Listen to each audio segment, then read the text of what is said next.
4,677 are confirmed, an increase of 34, and 538 are probable cases, an increase of 10 probable cases since yesterday. Of the cases reported to Maine CDC in the past day, 44% have arisen from York County. I'd like to take a moment to pause on that. For several days now, several weeks, we've had our attention focused on the trends in York County. And although they are deeply concerning, it's important for everyone to note that York County is not an island. In fact, if anything, it's an example. No county in Maine exists unto itself. And the events that have unfolded in York County with significant increases in COVID-19 cases unto themselves, as well as part of a percentage of all cases in Maine, is a trend that unfortunately could replicate itself in other counties in Maine. What has unfolded in York County, sadly, is not an isolated event, but rather a quickly and anywhere else in Maine, if basic scientific principles such as mask wearing and physical distancing are not closely abided.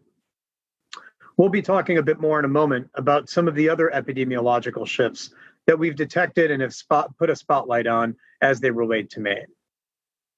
Overall, cumulatively, 442 individuals have been hospitalized at some point during their bout with COVID-19. And right now in Maine, 14 people are in the hospital. One of them is in an ICU bed. 13 are in normal beds. And thankfully, none of those individuals is on a ventilator. That brings our hospitalization rate in Maine to approximately 1 hospitalization for every 100,000 individuals. To put that number into perspective, the national hospitalization rate right now is 9 hospitalizations for every 100,000 individuals, and the rate right now in Maine is at 1.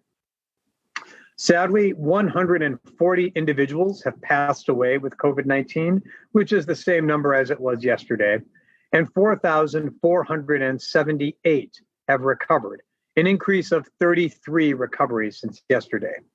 Among our cases are 1,044 healthcare workers, an increase of 7 since yesterday. I'd like to first talk about a new outbreak that Maine CDC recently opened, and that is at the Brink Chiropractic Practice in Sanford, where Maine CDC has detected 3 total cases of COVID-19 associated with that practice. There are also a number of outbreaks that have already been ongoing in which Maine CDC is currently engaged. Let's start with the ongoing outbreak associated with Sanford High School.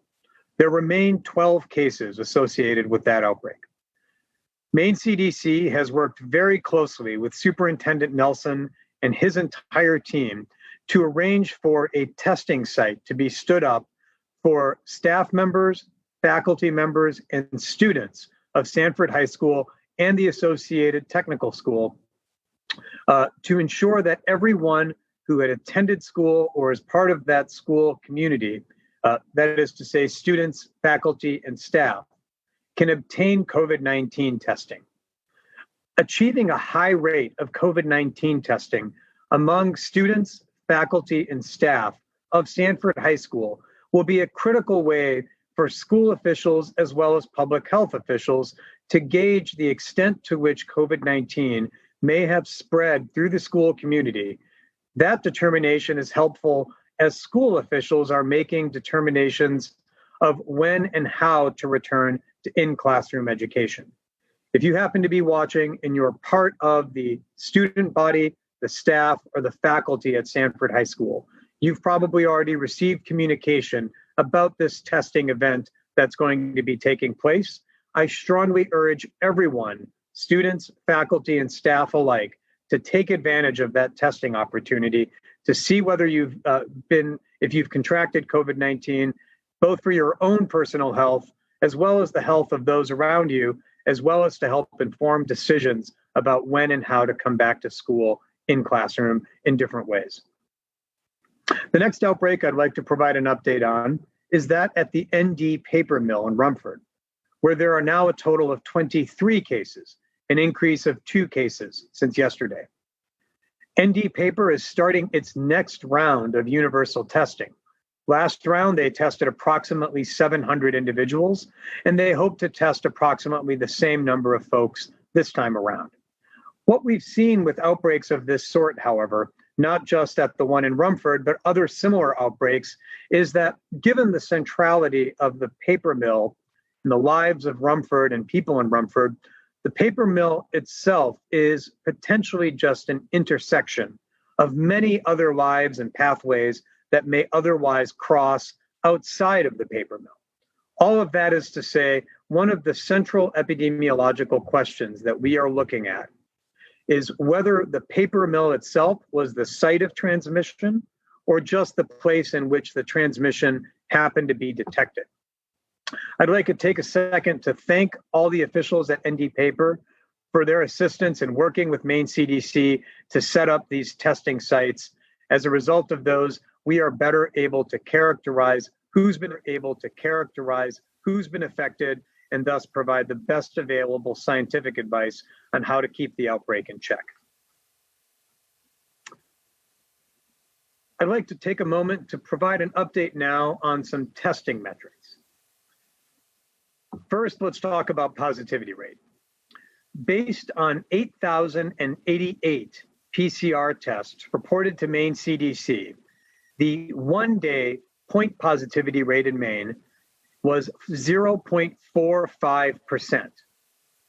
That brings our 7-day weighted positivity rate to 0.60%. To put that number in perspective, the national positivity rate across the country remains at 5.0%, and the rate in Maine is 0.60%. Testing volume is the other critical metric that we look at.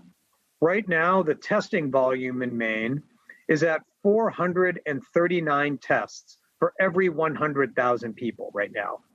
Again, to put that number into context, the national average for testing volume is 244 tests per every 100,000, and the rate in Maine right now is 439. I'd like to take a moment to comment on some recent data that the US CDC published regarding the changes in the distribution by age of individuals who have been affected by COVID-19 across the country, and take a moment to talk about what patterns and trends we are seeing here in Maine. So I mentioned the US CDC recently analyzed data on the changing patterns of COVID-19, specifically with respect to the age distribution of individuals who have tested positive. Early in the pandemic, the incidence of COVID-19 was highest among older adults across the country. But as the summer went on, that dynamic shifted from COVID-19 affecting older Americans to younger ones, specifically those in their 20s and 30s, who began accounting for a greater and greater share of the new and cumulative cases. From the period between June and August of just this past summer, the incidence of COVID-19, the rate of new cases of COVID-19, was the highest across the country in individuals between the ages of 20 and 29. That age category, 20 to 29, nationwide accounted for more than 20% of all confirmed cases across the country. That same epidemiological shift from COVID-19 affecting older folks to younger folks has also occurred in Maine. On May 1st of this year, people in their 50s and 60s accounted for overall about 35% of all the cases in Maine. At that same time period, on May 1st, people in their 20s and 30s accounted for about 21% of all the cases. However, if you fast forward to today, that trend has flipped. Cumulatively, people in their 20s and 30s now account for about a third of all cases in Maine, whereas people in their 50s and 60s now account for about 28% of all cases. So the real story here is how much growth in the number and the rate of new cases there have been among Maine people between the ages of 20 and 39. On May 1st, that group, 20 to 39-year-olds, accounted for about one out of 5 of all cases in Maine. But today, that same group, 20 to 39-year-olds, accounts for about 1 out of every 3 cases in Maine right now. That subtle epidemiological shift has important public health implications. Younger adults in general are more likely to make up a larger percentage of workers who are in frontline occupations, like retail stores, public transit, childcare, social services. They're also a larger fraction of individuals who are in highly exposed industries, like restaurants, entertainment, other personal services. In addition, what we've also seen is that young adults are more likely to have mild or no symptoms of COVID-19 when they get infected. To be sure, that's a good thing. However, it also leads to the phenomenon where younger individuals can unknowingly contribute to pre-symptomatic or asymptomatic transmission to others, including, and this is the important piece, including to persons who are themselves at higher risk for disease. One of the concerns that was raised in the US CDC's analysis was that when they looked at the increases of COVID-19, specifically in southern states, they found that an increase of COVID-19 among younger individuals preceded a similar increase among older individuals several days after. This should not be something that is a new finding, but it is a troubling finding. As we've talked about numerous times, none of us is an island. No county, no school, and no individual is an island. All of us are interconnected. And so when we raise concerns about the increase among younger individuals, we are concerned not just for their own health, but also the health of those who they may interact with. It could be a grandmother, it could be a coworker, it could be somebody in their neighborhood who's caring for a child who's immunocompromised. There are so many different ways that COVID-19 can be transmitted. And what we've seen in Maine, as well as across the country, should reinforce, at least it does for me, that none of us is an island when it comes to infectious diseases. So with that, I would like to turn things over to our colleagues in the media. And the first question for today goes to Pat Callahan. Good afternoon, Dr. Shah. We're likely to see a lot more visitors coming from Massachusetts with the change in the guidelines yesterday. The Hospitality Maine, which represents hundreds of restaurants, has been lobbying for capacity requirements for indoor dining to be changed from the current limit of 50 people to 50% of their capacity with appropriate physical distancing. They say this could be key for their survival through the winter. So we're wondering, is there a possibility that the capacity limits could be changed in the near future? Pat, I thank you for that question. As we've done with all policy decisions with respect to COVID-19, we're keeping our eyes open, we're keeping our ears open. No option, no idea has been uniformly ruled out. The idea of moving away from a hard cap, but rather moving toward a percentage of total capacity is one that's been discussed. It's one that we're studying. It's got pros and cons. On one hand, it could allow some restaurants to accommodate a higher number of individuals. On the other hand, however, the greater number of individuals who are in a particular space, what we've seen can raise the possibility of there being transmission of COVID-19. As with so many questions related to COVID-19 and things like commerce and social activity, there's a balance. We're evaluating whether the current strategies in place right now for Maine are the best ones that strike that balance for Maine, or whether there needs to be changes. No final decisions have been made, but I just want to emphasize the same approach that we've taken to follow the data, to follow the science in a manner that makes sure that everyone stays healthy. That's the same approach that we're thinking about as we reevaluate not just capacity limits, but a number of other policy options. And I have another question, if you don't mind. The owner of the Wolves Club in Sanford says that establishment's been closed since the beginning of September over concern over rising number of cases in the city. That is more than 3 weeks. Why has that club been targeted for an outbreak investigation? Well, let's be clear, Pat. No one is being targeted. So I disagree with your use of the word targeted here. We don't target individuals. We don't target entities. When we detect that there has been transmission in a particular place, we want to know more about what's going on. And that's when we open an investigation to understand better epidemiologically who may have been affected, where they may have been affected, and what steps we can take to alert them and prevent other transmission. We're aware that the Wolves Club has been closed. However, even before they were closed, there was evidence of the possibility that transmission occurred there. So even though it's great that they took the step to be closed, we still have an independent obligation to investigate whether and to what extent there may have been ongoing transmission before that time. So this is not about targeting anybody. It's about following the science to make sure we understand what's going on so that we can alert individuals and keep others safe. Thank you, Dr. Shah. Mm-hmm. I'm going to turn now to Allison Ross at WMTW.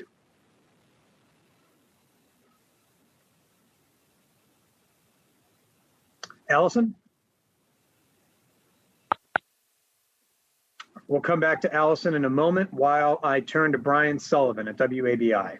Thank you, Dr. Shah. I was wondering if you had been made aware or seen any of the news clips from the political rally that was held in Holden last night. I have been made aware of it. I haven't watched any of the clips, but I am aware of it. Okay, so it just would appear that there were, although an outdoor gathering, more than 100 people and not a lot of social distancing going on. Just your thoughts on events like that. What, because it's a political rally, do the same restrictions apply across the state when it comes to freedom of speech and things of that nature? And probably going to be more of these type of things as we get closer to the election day. Mm-hmm. Brian, what we've seen from gatherings, irrespective of their purpose, is that they can be an opportunity for COVID-19 to spread. It doesn't matter for what purpose the gathering was organized or who's there.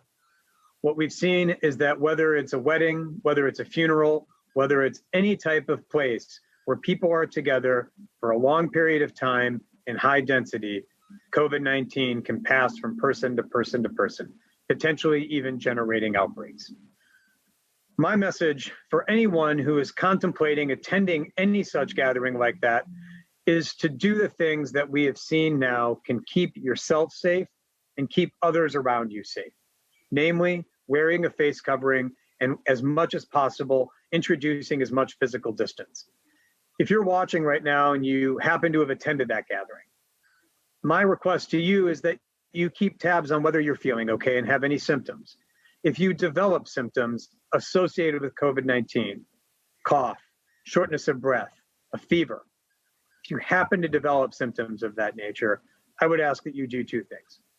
The first is not go to work, not go to school, stay inside. It's no longer heroic to power through your day at the office if you're not feeling well. The second thing is to alert your healthcare provider. Before you show up, give your healthcare provider a call.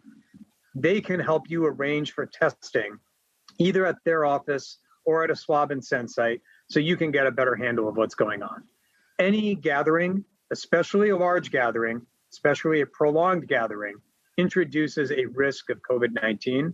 And so as we go into the season where there could be more such gatherings, I urge everyone to take steps to keep themselves and their community safe. And one just more question, Dr. Shah. Just Massachusetts taken off the exempt list. What put them over the top, and maybe who might be next in terms of states that could be added to that list? Brian, I can't speculate about who might be next. That is determined by the course of the virus and how well any other state does in keeping a lid on it. I can't speculate on that. That's something that states will have to deal with virus to state. What I can tell you about Massachusetts is that their rate of new cases over the past 14 days is now in line with other states such as New York, New Jersey, and Connecticut, states where individuals can already travel to Maine without either quarantining or obtaining a negative test. So in that respect, Massachusetts is in the same epidemiological range as states that don't require quarantine or a negative test. They've also achieved some stability in those numbers as well. So we look not just whether a state has crossed certain thresholds, but whether they've stayed there for at least one incubation period. That stability is important. So I can't speculate as to whether we might introduce other states into the no quarantine, no test. That really does depend on how well other states do relative to how they're controlling the virus. But Massachusetts has achieved that puts it in the same epidemiological range. Folks from other states can still come to Maine, but they just have to either get a negative test, which is available and something that they can do, or they have to quarantine after their arrival here. I'm going to turn back to Allison Ross if she's back online. Hi, Dr. Shah. Can you hear me now? Yep, I sure can. Okay, awesome. Well, just one question today. So this question is something we've discussed before, but we're still hearing reports of varying times for people's COVID test results coming back, some saying it is much longer than the 48 hours. Has this been something that the CDC has also noticed? It hasn't been something that's popped up in our data. And in fact, on a meeting this morning, we were reviewing some recent data on the turnaround time within the Maine CDC laboratory. And as a reminder, Maine CDC's laboratory is where the testing happens for things that, for example, are collected at a swab and send site. There are other laboratories in the state, as well as in other states that also conduct testing. Maine CDC we don't have control over those. But for example, at our swab and send sites, an overwhelming number of those samples now are coming in via an electronically reported entry system, which means that Maine CDC's lab, after we run the results, can electronically report the results back out, which shortens the time it takes by several hours. And when you're waiting for a test result, every hour matters. For example, just based on test results that came in yesterday, 99-point-something% came in electronically, again, shortening the turnaround time within our own lab. We haven't seen systematic evidence of things taking longer. Certainly, there are individuals who may not have heard from their doctor's office or something of that nature, but that's going to be a concern. It will continue to be a concern with any lab test. But as to the parts that Maine CDC oversees, which is our laboratory working in conjunction with our swab and send sites, we're seeing turnaround times that are well within the margin that we wish.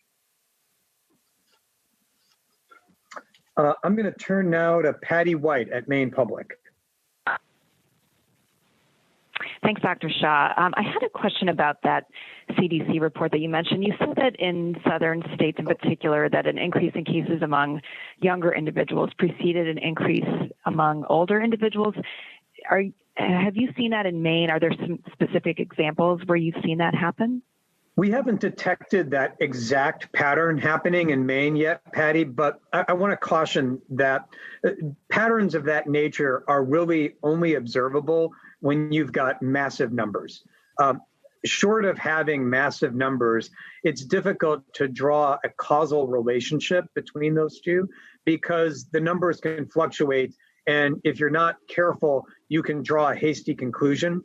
And so the reason that the CDC took a multi-state look at that is because you need to see that pattern replicated in a number of states and at sufficient epidemiological scale to be able to infer that causal link between the increase in younger people and then the subsequent increase in older people. On a state-by-state basis, it's difficult to really see that. We haven't seen that directly in Maine, but again, we're dealing with much smaller numbers, so those trends could be impossible to pick out.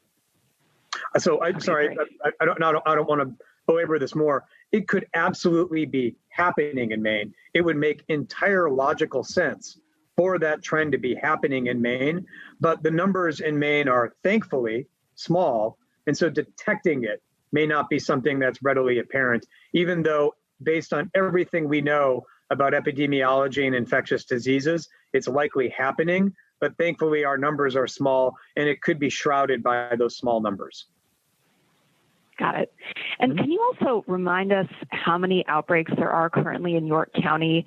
And I'm wondering if, you mentioned on Tuesday that in Sanford in particular, COVID has touched every aspect of life, workplaces, schools, church, and things like that. Do you have a sense of how transmission is happening primarily at this point? Sure. Patty, we'll get you the updated list of all of the open outbreaks in York County in just a bit. But based on what we've seen and what our contact tracers have put together and pieced together, what we're seeing in York County right now is forceful community level transmission. That is to say, the rate of virus has achieved a certain level that it's everywhere and in wide circulation across the county. So it's less related to focal outbreaks and more related to the fact that it's achieved a certain baseline level of prevalence. And so even casual interactions, small interactions, can spread the virus, maybe not one person to 20, but maybe one person to 2 other people who then are seeding it and spreading it elsewhere. So it's less right now outbreak driven and more driven at community levels. What we report on and what we see are the outbreaks, but what we simultaneously see in the epidemiological data, for example, 44% of all cases in Maine just in the past 24 hours emanating from York County, that's a function of the community level transmission. So again, not necessarily driven by large, prominent focal outbreaks, but rather being driven by smaller transmission events, 1 or 2 people or 2 or 3 people getting together for lunch and the virus spreading from 1 person to 2 people, and then each of those people spreading it in smaller and smaller ways. That's concerning because those are the preconditions for exponential growth. So we've got an ever shrinking window in which to get a lid on what's happening in York County. And if we're not successful in doing so, that system, that pattern of transmission, 1 person spreading it to 2, 2 spreading it to 2 more people, that could quickly lead to exponential growth. Thank you. Mm-hmm. I'm going to turn next to Evan Popp at the Maine Beacon. Hi, Dr. Shah. Thank you. I just wanted to follow up on the question about the Donald Trump Jr. rally. So from reports I'm seeing, there were about 500 people there, packed pretty close with very few masks being worn. Given that the governor's executive order limits 100 people gathered outdoors, and that the recommendation is that face coverings be worn when there isn't physical distancing, is it the CDC's view that this gathering violated the state's COVID-19 rules? And have you been in touch with the campaign, or has any sort of warning or citation been issued? It's not the CDC's role to weigh in on or opine as to whether something does or does not comply with the governor's executive orders. So I'm not going to take a position on that. That's for others to make that determination. What I will say, Evan, is that any gathering of any size, especially a large one, especially one that lasts for a prolonged period of time, introduces a definite risk of COVID-19 transmission. We've seen this play out across the country as well as in our own state. While I know that there are questions around what comes next, our focus right now at the Maine CDC is protecting the public health, which we do right now by alerting anyone who might be planning to attend such a gathering to do what's best to stay safe, and then letting anyone know who attended that gathering to be on the lookout for symptoms that might be consistent with COVID-19 so they can be in touch with their healthcare provider. Right now, our main focus is on keeping folks safe. That's where public health jumps into action. And who would be making that determination? Would it be the State Department of Health?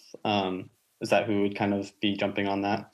I think there are. I think there are others out there. I think it's not just one particular organization. I think there's a lot of other folks that would be involved in assessing whether any entity, any organization, or any gathering would be in full compliance with the governor's executive orders.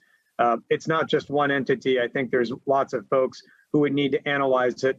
I think that the other key here is that it's a fact-intensive inquiry, so it's necessarily one that takes a lot of folks being at the table. Again, our view, and at least what public health's role is, the Maine CDC's role is as the state health agency, is to focus on keeping folks safe, particularly those who would be planning to attend such a gathering or who may have just attended it. And then just on another topic, if I may quickly, with the inmate who died at the York County Jail, it sounded like, and correct me if I'm wrong here, that you were saying at the last briefing that that inmate had been previously diagnosed with COVID-19 at one point and then had recovered. And so I was wondering if you could talk about the classification of that death not being COVID-19 and whether there's any potential that it could have been related to COVID-19 in terms of the long-term health impacts that have been researched in regards to people who have already recovered from COVID-19 having higher risks of different health outcomes. Sure. So what's your question exactly? Sorry, I'll rephrase that. Is there any chance that COVID-19 could have played a role in this inmate's death in terms of those like health impacts after someone's recovered from the virus? I can't speculate on whether there's any chance. That's a pretty broad array of chances there. What I can tell you is that we follow the same designation criteria that we use with diseases like influenza, which is to say we talk about when something was associated. So in this situation, this individual had recovered. And on top of that, there were other clinical features after reviewing this individual's medical records that suggested that the cause of death was unrelated to COVID-19. You asked if there's any chance. That's about the lowest epidemiological or clinical bar there is. So, that's not. We don't go into these determinations asking whether there's any chance. We go by what the scientific evidence, the medical evidence, and the clinical evidence points to. In this situation, based on the way that we approach other infectious diseases, the individual had recovered. And again, there were other clinical factors which also weigh on in our approach that suggested that the passing was unrelated to COVID-19. Thank you. Mm-hmm. I'm going to turn now to Patrick Whittle at the AP. Thank you very much. Double checking some numbers first. The Maine positivity rate is 0.6%. Is that right? Yep, 0.60. Got it. And the national rate is about 5%. That's correct, Patrick. That is from the New York Times' coronavirus tracker, which draws their data from the Johns Hopkins COVID-19 tracker. Got it. Mm-hmm. So, wondering if we can get any kind of an update on the current scope of the Northern Maine wedding outbreak. How many cases and how many deaths are attributed to that, and also is there an update to the York County Jail outbreak? Is that still under investigation at the moment, or is it closed out yet? Oh, okay, so Patrick, with respect to that nexus of events, that nexus of outbreaks, the case count there remains at what it has been. It's 178 cases in total. It's the same with the number of individuals that passed. The York County Jail component of that, similarly, they've undertaken now 2 rounds of testing. I'm sorry, so let me start with the Maple Crest facility first, where there have been a total of 39 cases.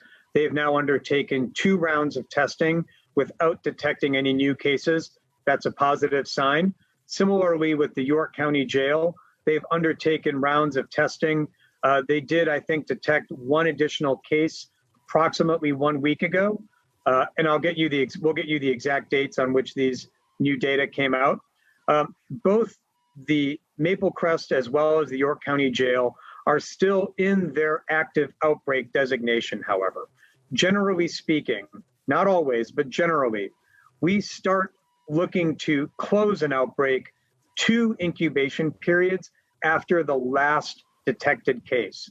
So about 28 days after the last case, provided there are no new cases, that's when we start talking about closing the outbreak. And that's not unique to COVID. That's just a function of infectious diseases. So both the York County Jail as well as the Maple Crest facility are still in and are considered to be under investigation right Okay, great. now. And I guess, Patrick, when I talk about investigation, really what I'm referring to there is a regular cadence of calls with Maine CDC, epidemiologists, medical officers, laboratorians, logistics experts, PPE experts, infection control experts. We have a regular series of calls with facilities, organizations that are under outbreaks investigation. And our investigation is designed to figure out what's going on, better characterize it, respond to resource requests they may have, things of that nature. So that's just a little bit more about what an investigation entails. Is it reasonable? Are we close to potentially closing either of those, or are we still in more like what looks like the middle? It's difficult to say, Patrick. It all depends on whether new cases are detected. If either institution detects a new case, then their clock resets. So impossible to know. We've seen instances of outbreaks where they're down to day 25, 26, and they have a new case, and that resets the clock. Right. One final thing. Has the outbreak at Calvary Baptist Church in Sanford, has that been definitively linked to the Millinocket outbreak, or are we not there yet? It is strongly suspected. It is our leading hypothesis, but there are a number of criteria that we want to satisfy as a scientific matter before we definitively link two sets of outbreaks. Some of them have been satisfied as to the Calvary Baptist Church. That is to say, individuals who attended the August 7th wedding happen to be congregants of that church. We also know that they were at the church. So it would seem as if on first gloss that we're there, but there's a critical piece that we don't have full clarity into, which is, were individuals associated in a way that makes sense based on their symptoms? And this is data that is difficult to gather in any situation. And so that's the one piece of data that we haven't gotten complete scientific clarity on. That is to say, does the timing of events line up? So for example, as it relates to the jail and the wedding, we have clarity that before the August 7th wedding, there were no individuals who were symptomatic at the jail.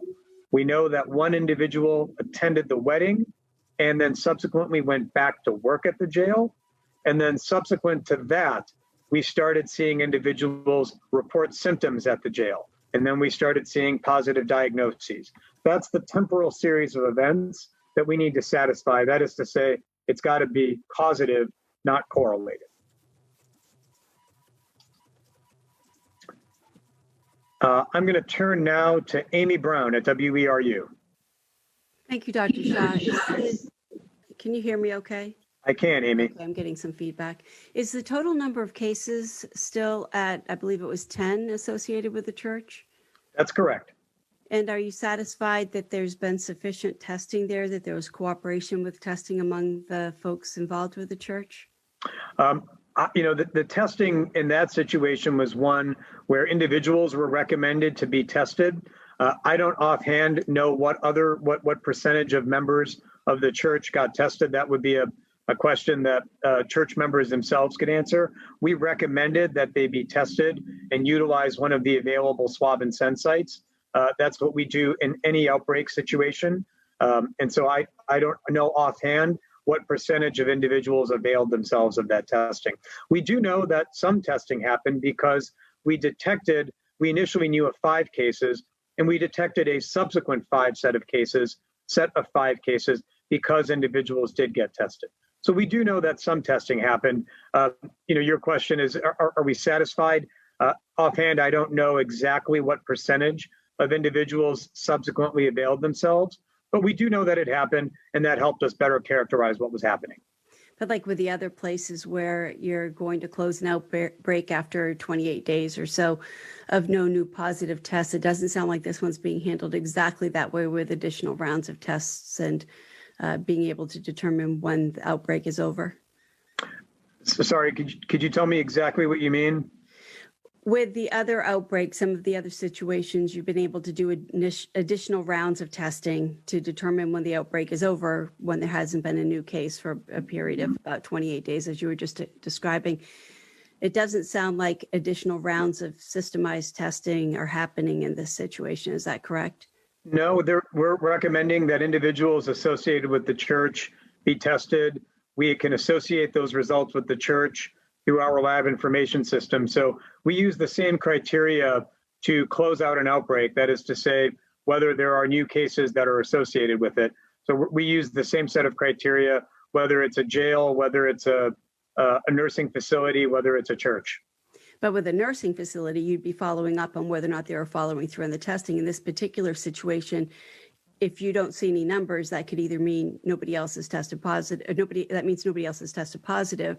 That doesn't mean nobody else is. It just means that in this case, it's more voluntary and more on their end to continue doing the additional rounds of testing so it can be eventually declared closed. Right. So nursing homes are different. They are highly regulated entities where the federal government requires certain measures to be taken, periodic testing of staff, things of that nature. So they are highly regulated healthcare entities. There is not a federal regulation system that covers other entities of that nature. Right. Okay. So, but we apply the same criteria with respect to our epidemiological investigation for any other type of facility. The epidemiology doesn't change no matter the type of facility. Okay. And my other question is the CDC, Maine CDC, satisfied with whatever steps the Department of Corrections is taking, that they're taking sufficient measures to make sure that we don't see another jail outbreak somewhere in the state? Are we satisfied with the Department of Corrections? With any steps that they are taking under your recommendation? Obviously, they weren't following the recommendations prior to the York County Jail outbreak. Sorry, hold on, Amy. The Department of Corrections or the York County Jail? I mean, across the state, with the jails across the state, are you satisfied that enough steps are being taken to protect the staff and the inmates at the jails across the state?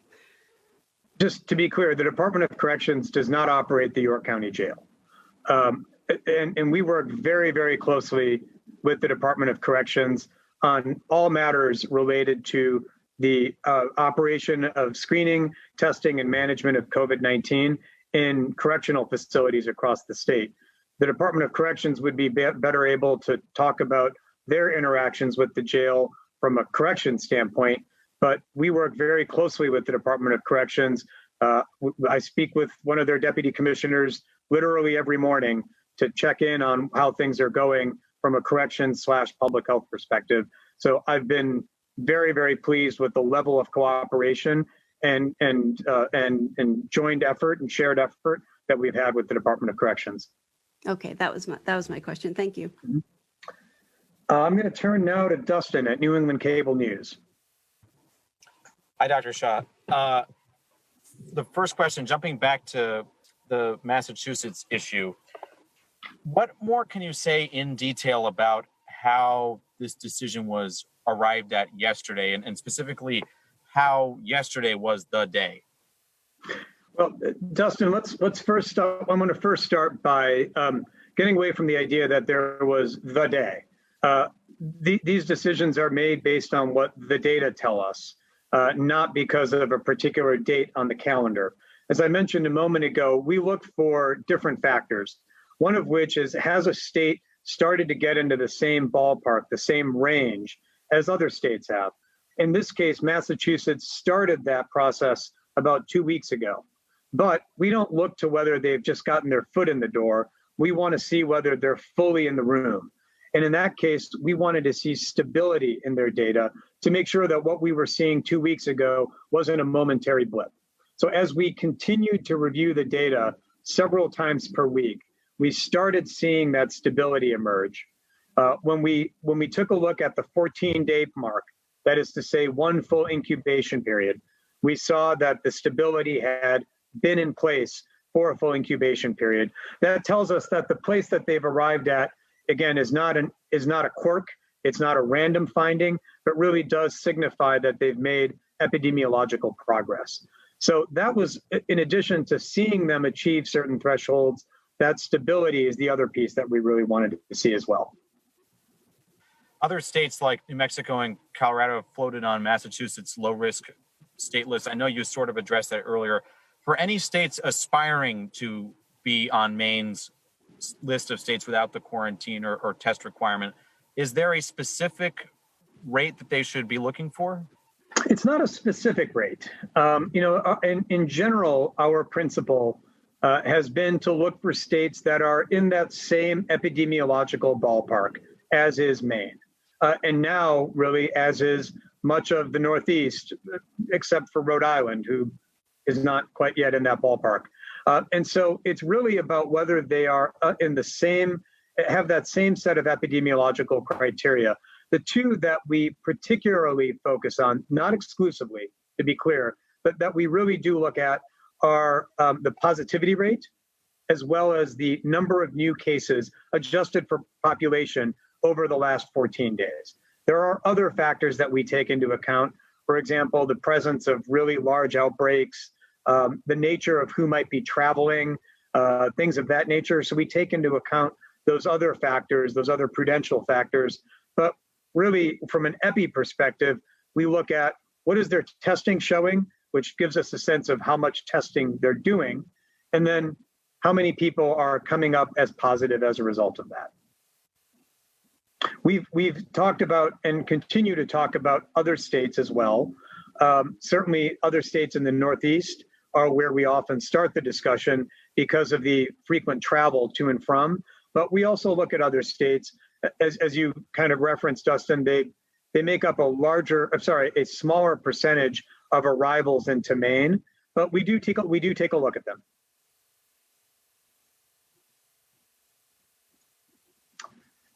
I'm going to turn now to the last question for the afternoon, which goes to Kevin Miller. Great. Thanks, Dr. Shah. Going back to York County, I know you've been talking for some time about your concerns about the spread there. Just looking at the daily numbers, Cumberland County had an uptick today. I think they had 11 additional cases. They've usually been in single digits. Are you seeing impacts from York County spread beyond the county at this point, and how much, if that is happening, how much is it happening? Kevin, I'm glad you raised that. It goes back to where what I kind of started up at the top, which is the concern that we have that the events in York County, the transmission will not be limited or isolated to York County. Not to be cliche again, none of us is an island, no county is an island. So we are concerned that the uptick in cases, the greater transmission in and around York County could fall over into adjacent counties. That is a concern that we've got right now. We're keeping an eye on those adjacent counties. Of course, folks travel to and from on a daily basis. Right now, Kevin, even though there has been a slight uptick in Cumberland County, for example, I can't say with scientific precision that uptick is definitely related to the increase in York County. What I can tell you is that even if that is not the story, it is at least consistent with the story. And thus it raises concerns in our mind that with the nucleus of activity that began in York County could start spreading elsewhere and start generating more cases elsewhere in the state. We don't know that with scientific precision yet, but that is, again, our leading hypothesis as we start to see an increase in cases, initially in Cumberland County, but then also now more recently in Androscoggin County as well. Great, thanks. And then turning back to the Maple Crest, I mean, there were some public documents that have come out that show that they were not necessarily following their own protocols before this outbreak. Those documents also show that DHHS had inspectors that came in and did site visits afterwards. And forgive me if you talked about this in the past, but can you kind of just walk us through what's the process when a nursing home has to file their plan for how they're dealing with COVID? Does Maine DHHS or CDC, do you do kind of unannounced site visits before there are outbreaks, or is this typically you're only going in there after there's been an outbreak? Kevin, I'll answer in very general terms. We'll get you in touch with the right folks at licensure and certification to make sure that you've got more granularity and clarity. But in general, there are visits both after an outbreak has started, as well as before, as part of the typical certification and inspection process. And again, we'll get you more clarity and more detail around that. But there are both types of visits, the unannounced visits, announced visits, as well as the visits that may happen after an outbreak investigation is opened. In general, though, Kevin, what we've seen with COVID is that even the worst situations, such as some that we've seen associated with nursing facilities, like Maple Crest, even though they have taken a tremendous toll on families and on employees, they can still provide an opportunity for learning. And in this situation, I think one of the clearest examples of that is the fact that you noted that they themselves weren't abiding their own protocols with respect to mask wearing. That's concerning, and I think it's a cautionary tale for healthcare facilities across the state, across the country, to ensure that every single employee is wearing a face covering, is furnished with a face covering. In a healthcare setting, we can properly call them masks, but is furnished with a mask, is instructed on when to use it, how to use it, and then is actually using it. What we've seen in other outbreaks, particularly one at Central Maine Medical Center from earlier in the summer, is that employees were furnished with masks, were trained, and were using them, but not when they were, for example, in break rooms or on lunch breaks. So these, as we go through COVID, each and every one of these outbreaks, as tragic and heart-wrenching as they are, is also an opportunity to learn and try potentially to prevent outbreaks in the future. This widespread use of masking, particularly in break rooms and on lunch breaks, is one that I think is critical. It's one that we at CDC are trying to emphasize more when we talk with healthcare facilities. Great. And just since I'm the last question, sneak one more in on nursing homes. Seeing some reports of a potential outbreak at Brentwood Nursing Home in Yarmouth. Are you guys looking into that? I've seen those reports as well, Kevin. At this time, we have not opened an outbreak investigation into that facility. We're evaluating what we know. If we determine that any facility meets our criteria, we will, of course, open an investigation. But at this time, as of 2:54 p.m., they have not yet met that threshold. Great. Thank you, Dr. Shah. Thank you. Well, everyone, thank you all for your time this afternoon. Just to go back to something we started with, the events that have unfolded in York County and are now starting to spread and make their way across the state are a reminder, coupled with the fact that an increasing number of younger people in Maine have been affected by COVID-19 and could potentially spread it to their older colleagues, friends, family members. These events in tandem are a reminder that when it comes to outbreaks, when it comes to infectious diseases, none of us is an island.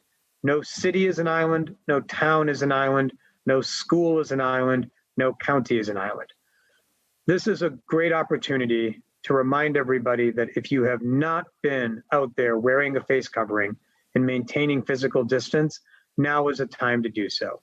As the concern for COVID-19 increases, as we see more cases in Maine, we have an opportunity still to try to keep a lid on what we're seeing and tamp down COVID-19 rates before we get into the fall. I ask everyone for their help in doing what's right, not just for your own health, but also for the health and safety of everyone around you, those in your family, those in your community, those across the state. So with that, thank you all for your time this afternoon. As always, please be kind and take care of one another. We'll talk again next week.